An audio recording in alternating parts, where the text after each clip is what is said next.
श्री विष्णु पूजन की विधि तथा वैष्णवोचित आचार का वर्णन। नमस्कार।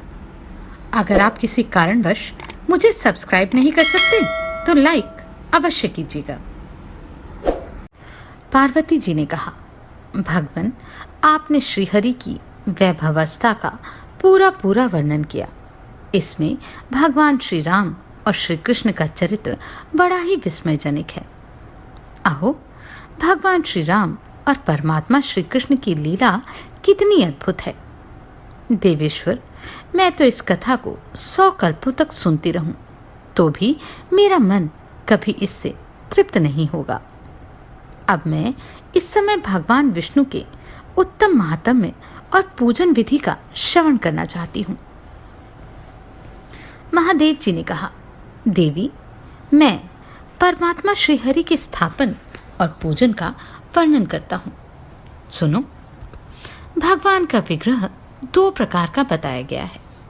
एक तो स्थापित, दूसरा स्वयं व्यक्त। पत्थर, मिट्टी, लकड़ी तथा लोहा आदि से श्रीहरि की आकृति बनाकर श्रुति, स्मृति, आगम में बताई हुई विधि के अनुसार जो भगवान की स्थापना होती है वह स्थापित विग्रह है, तथा जहां भगवान अपने आप प्रकट हुए हों वह स्वयं व्यक्त विग्रह कहलाता है। भगवान का विग्रह स्वयं व्यक्त हो या स्थापित, उसका पूजन अवश्य करना चाहिए। देवताओं और महर्षियों के पूजन के लिए जगत के स्वामी सनातन भगवान विष्णु स्वयं ही प्रत्यक्ष रूप से उनके सामने प्रकट हो जाते हैं। जिसका भगवान के जिस विग्रह में मन लगता है उसके लिए वे उसी रूप में भूतल पर प्रकट होते हैं। अतः उसी रूप में भगवान का सदा पूजन करना चाहिए, उसी में सदा अनुरक्त रहना चाहिए। पार्वती, श्री रंग क्षेत्र में शयन करने वाले भगवान विष्णु का विधि पूर्वक पूजन करना चाहिए। काशीपुरी में पापहारी भगवान माधव मेरे भी पूजनीय है। जिस रमणीय भवन में सनातन भगवान स्वयं व्यक्त होते हैं वहां जाकर मैं आनंद का अनुभव किया करता हूँ। भगवान का दर्शन हो जाने पर वे मनोवांछित वरदान देते हैं। इस पृथ्वी पर प्रतिमा में अज्ञानी जनों को भी सदा भगवान का सानिध्य प्राप्त होता है। परम पुण्य में जम्बूद्वीप और उसमें भी भारतवर्ष के भीतर प्रतिमा में भगवान विष्णु सदा सन्निहित रहते हैं। अतः मुनियों तथा देवताओं ने भारतवर्ष में ही तप, यज्ञ और क्रिया आदि के द्वारा सदा श्री विष्णु का सेवन किया। इंद्रद्युम्न सरोवर, कुर्म स्थान, सिंहाचल, करवीरक, काशी, प्रयाग, सौम्य, शालग्रामार्चन, द्वारका, नैमिषारण्य, बद्रिकाश्रम, कृत शौच तीर्थ, पुंडरीक तीर्थ, दंडकवन, मथुरा, वैकटाचल, श्वेताद्रि, गरुड़ाचल, कांची, अनंत शयन, श्रीरंग, भैरवगिरी, नारायणाचल, वराह तीर्थ और वामनाश्रम, इन सब स्थानों में भगवान श्रीहरि स्वयं व्यक्त हुए हैं। अतः उपर्युक्त स्थान संपूर्ण कामनाओं तथा फलों को देने वाले हैं। इनमें श्री जनार्दन स्वयं ही सन्निहित होते हैं। ऐसे ही स्थानों में जो भगवान का विग्रह है उसे मुनिजन स्वयं व्यक्त कहते हैं। महान भगवत भक्तों में श्रेष्ठ पुरुष यदि विधि पूर्वक भगवान की स्थापना करके मंत्रों के द्वारा उनका सानिध्य प्राप्त करावे तो उस स्थापना का विशेष महत्व है। गांवों में अथवा घरों में जो ऐसे विग्रह हों उनमें भगवान का पूजन करना चाहिए। सत्पुरुषों ने घर पर शालग्राम शिला की पूजा उत्तम बताई है। पार्वती, भगवान की मानसिक पूजा का सबसे पहले समान रूप से विधान है। अतः अपने अपने अधिकार के अनुसार सबको जगदीश्वर की पूजा करनी चाहिए। जो भगवान के सिवा दूसरे किसी देवता के भक्त नहीं है, भगवत भक्ति के सिवा किसी फल के साधक नहीं है,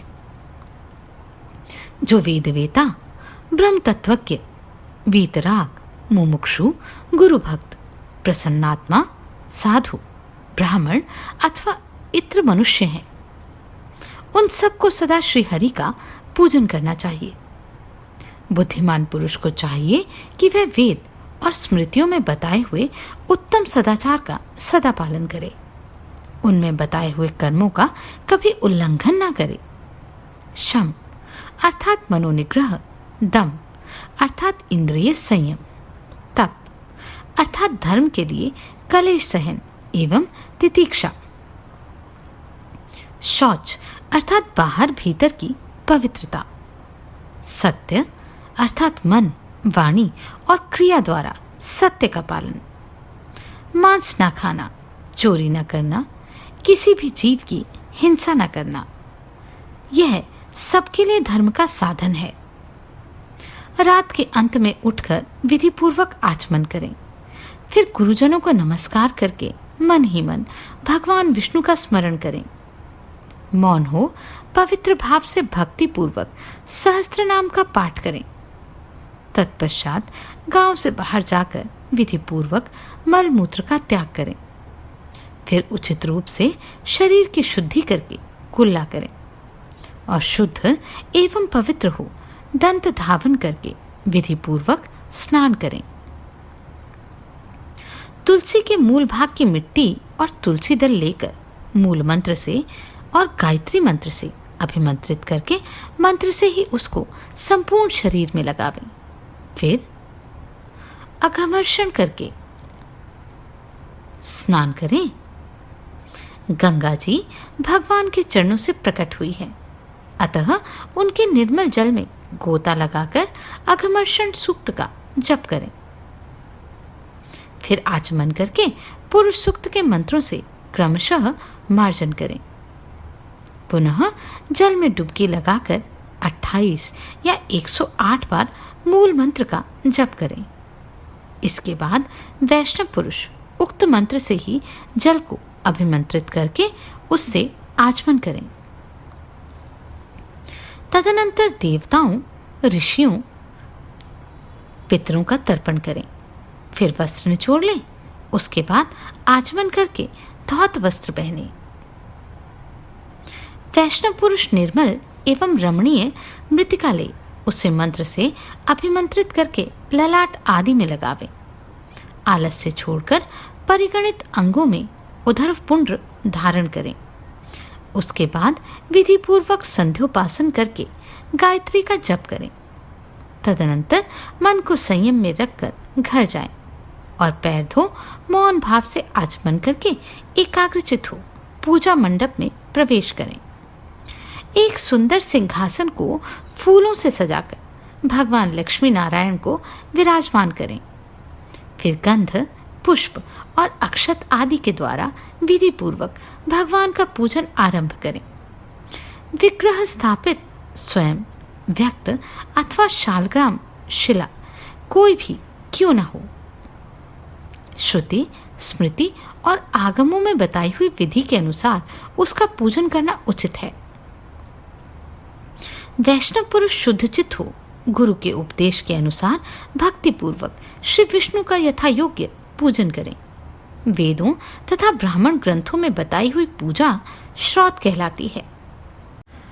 वशिष्ठी पद्धति के अनुसार की जाने वाली पूजा को समार्थ कहते हैं तथा 5 रात्र में बताया हुआ विधान आगम कहलाता है। भगवान विष्णु की आराधना बहुत ही उत्तम कर्म है। इस क्रिया का कभी लोप नहीं करना चाहिए। आवाहन, आसन, अर्घ्य, पाद्य, आचमनीय, स्नानीय, वस्त्र, यज्ञोपवीत, गंध, पुष्प, अक्षत, धूप, द्वीप, नैवेद्य, तांबुल एवं नमस्कार आदि उपचारों के द्वारा अपनी शक्ति के अनुसार प्रसन्नता पूर्वक श्री विष्णु की आराधना करें।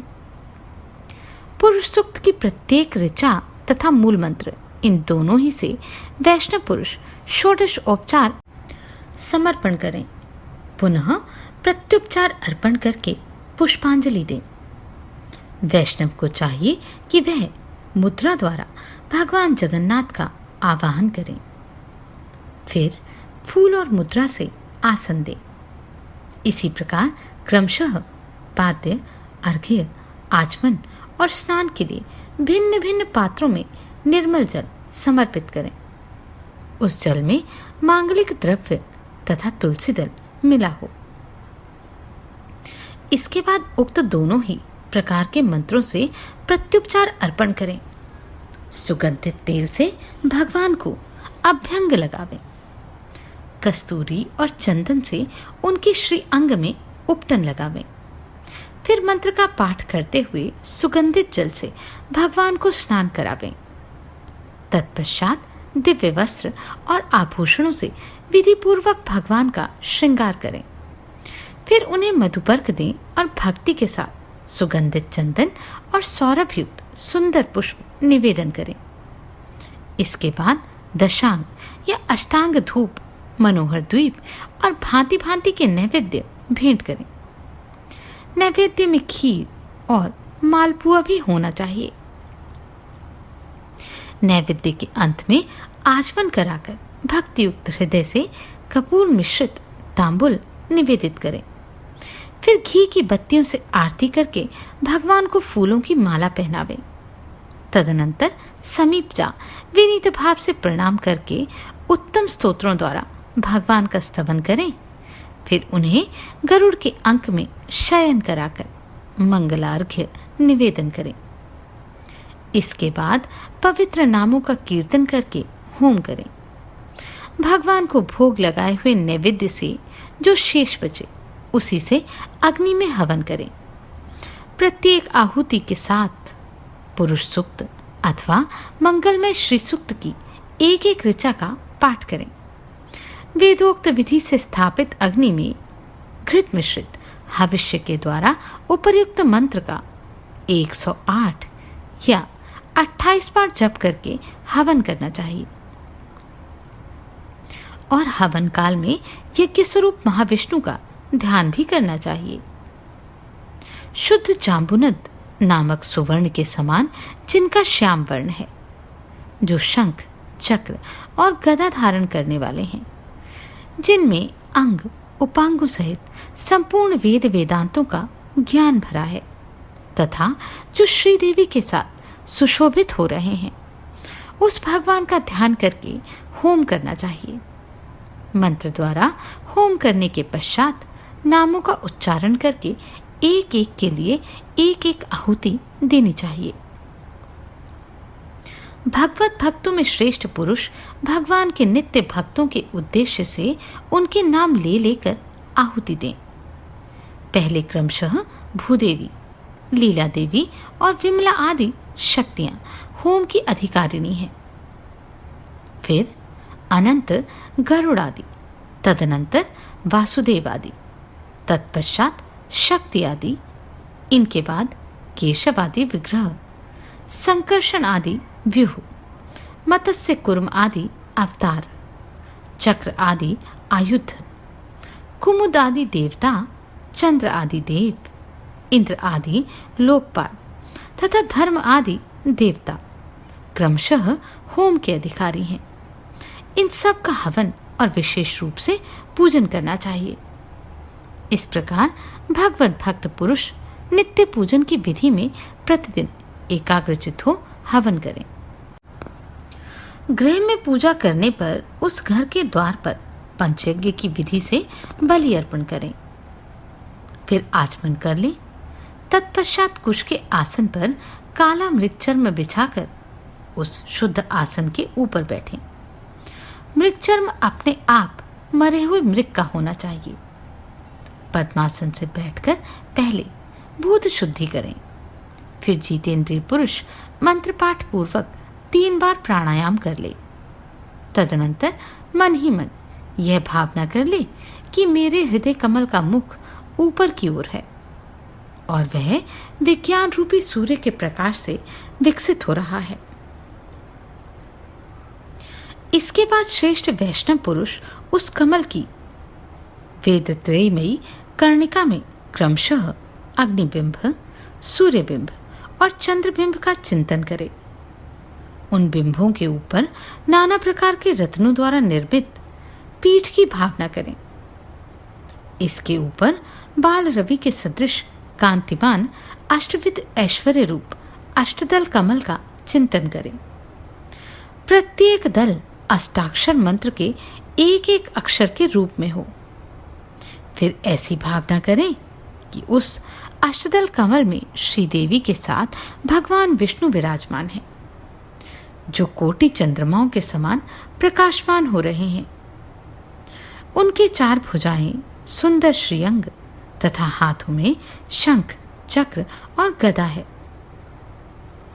पद्म पत्र के समान विशाल नेत्र शोभा पा रहे हैं।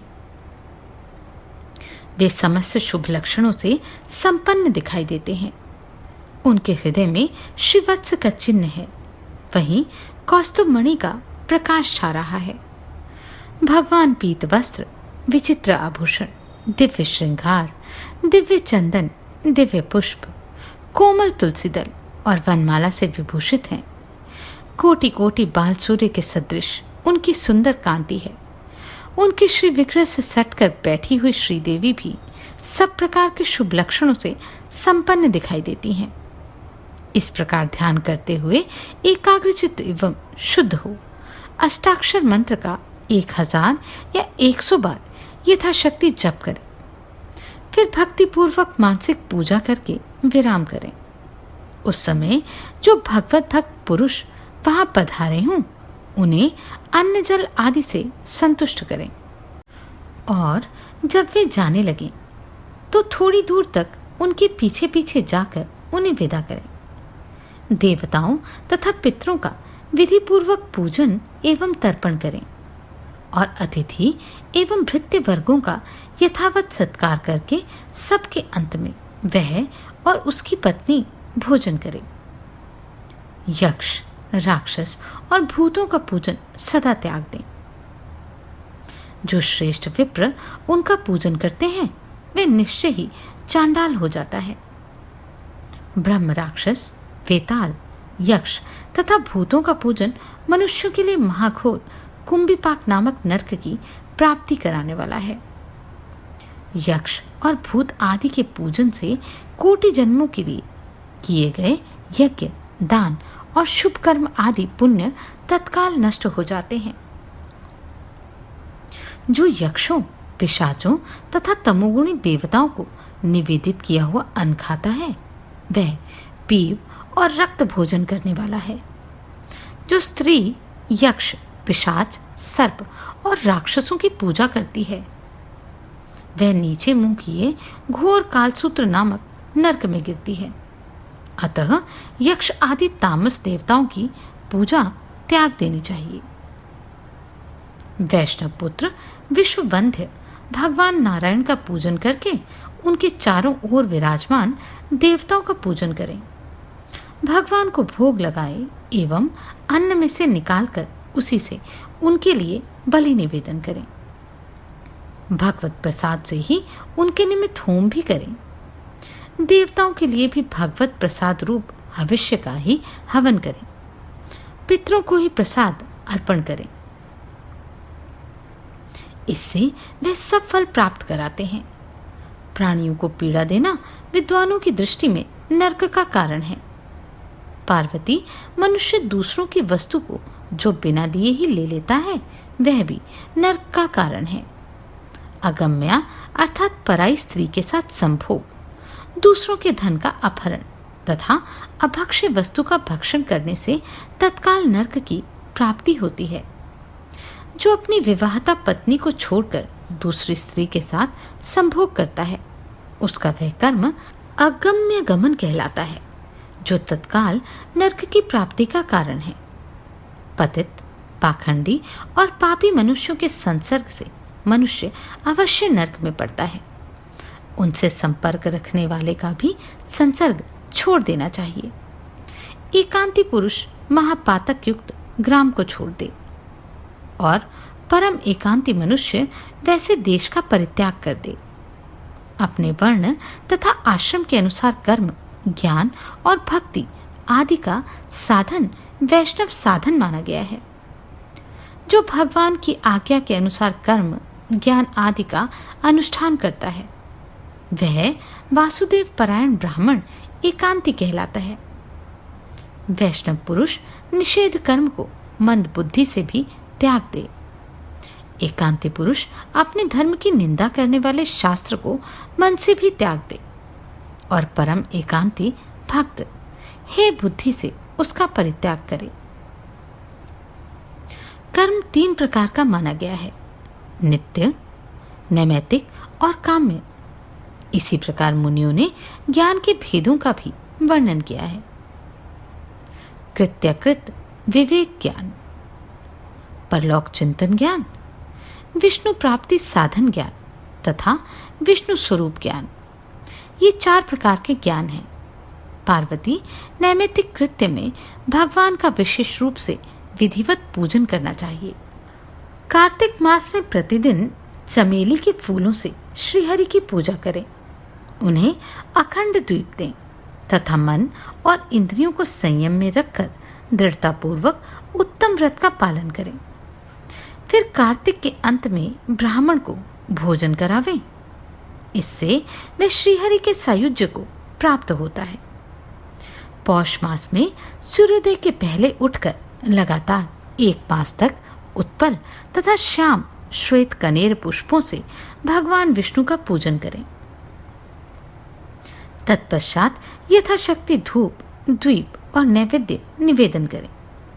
मास की समाप्ति होने पर श्रेष्ठ भगवत भक्तों को भोजन कराएं।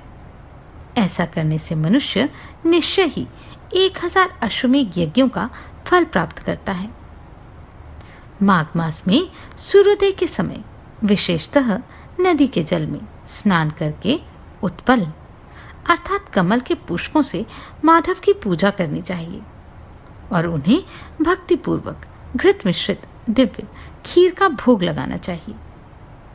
चैत्र मास में वकुल अर्थात मौलसिरी और चंपा के फूलों से भगवान की पूजा करके गुड़ मिश्रित अन्न का भोग लगाएं।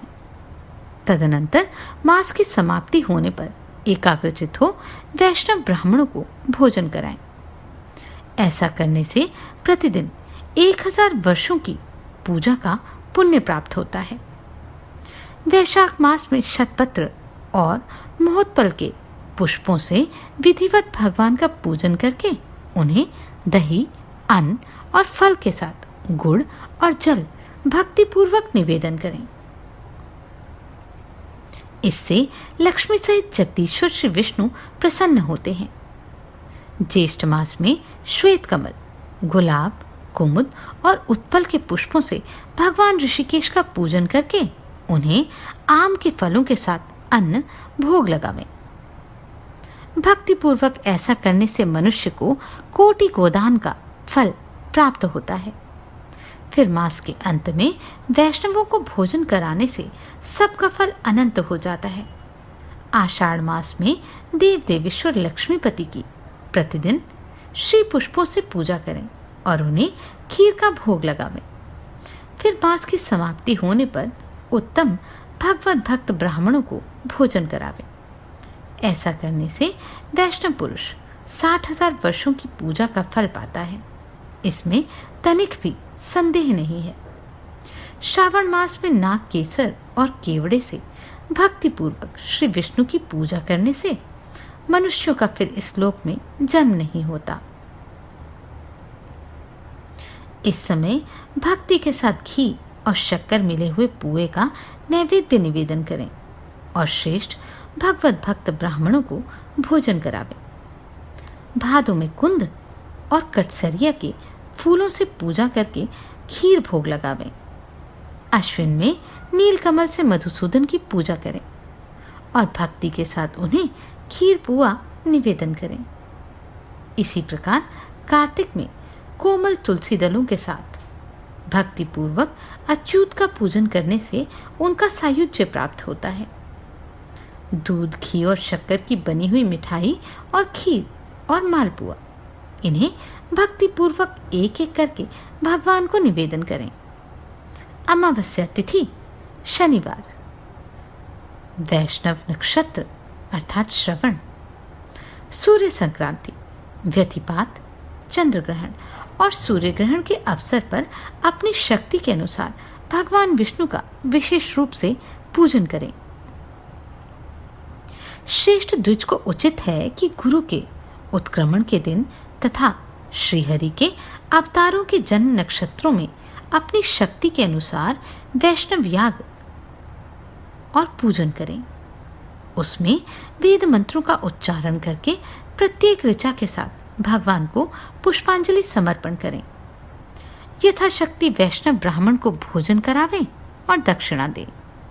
ऐसा करने से वह अपनी करोड़ों पीढ़ियों का उद्धार करके वैष्णव पद अर्थात वैकुंठ धाम को प्राप्त होता है। श्रेष्ठ वैष्णव यदि संपूर्ण वेदों के द्वारा भगवान का यजन करने में असमर्थ हो तो केवल वैष्णव अनुवाकों द्वारा लगातार 7 रात तक प्रतिदिन 1,000 पुष्पांजलि अर्पण करें तथा हविष्य से हवन करके भगवान का यजन करें। विद्वान पुरुष विशेषतः श्रेष्ठ भगवत भक्तों का पूजन करें। एकांत में अपने वैभव के अनुसार अभृत स्नान का उत्सव करें। अभृत स्नान भी उसे वैष्णव अनुवाकों द्वारा ही कराना चाहिए। विधि पूर्वक स्नान करके एक सुंदर पात्र में आचार्य के चरणों की भक्ति पूर्वक पखारें।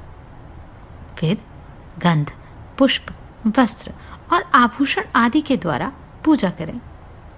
यथाशक्ति तांबुल और फूलों से सत्कार करें और अन्नपान आदि से भोजन कराकर बारंबार प्रणाम करें। जाते समय गांव की सीमा तक पहुंचाने जाएं और वहां प्रणाम करके उन्हें विदा करें। इस प्रकार जीवन भर आलस्य छोड़कर भगवान और उनके भक्तों का विशेष रूप से पूजन करना चाहिए। समस्त आराधनाओं में श्री विष्णु की आराधना सबसे श्रेष्ठ है। जो भगवान गोविंद की पूजन करके भक्तों का पूजन नहीं करता उसे भगवत भक्त नहीं जानना चाहिए। वह केवल दंभी है। अतः सर्वथा प्रयत्न करके श्री विष्णु भक्तों का पूजन करना चाहिए। उनके पूजन से मनुष्य समस्त दुख राशि के पार हो जाता है। पार्वती, इस प्रकार मैंने तुमसे श्री विष्णु की श्रेष्ठ आराधना, नित्य नैमित्तिक कृत्य तथा भगवत भक्तों की पूजा का वर्णन किया है।